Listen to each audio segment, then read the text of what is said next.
মা আমি একটু বেরোচ্ছি। বাবা এটা কি করেছো? পায়ের বালিশের ঠোলের মতন একটা প্যান্ট, তার উপরে একটা গেঞ্জি, সব হচ্ছে নাকি? এইসব সব না তোমার বাপের বাড়িতে গিয়ে দেখিও, ভুলে যাবে না বৌমা, এটা তোমার শ্বশুর বাড়ি। দেখুন মা এবার ঠিক আছে?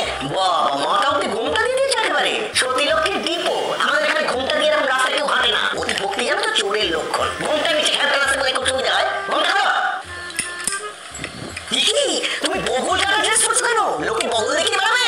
ওইটুকুই বাবা দেখো কেন, পুরোটাই খুলে ফেলো, তাহলে তোমার সবাই সব দেখতে পাবে। এবারে মান সম্মান একদম ধুলোয় মিশিয়ে দাও, বাঁধিয়ে রাখার মতো চরিত্র একেবারে। যখনই দেখি দিন রাত ঘরের মধ্যে বিছানায় উপর হয়ে শুধু ফোন ঘাটছো, একটু তো বাইরে বেরিয়েও আসতে পারে। কত লোক বিকেলবেলা বাইরে বেড়াতে যায় জানো, একদম কুমের বিহদ্দ।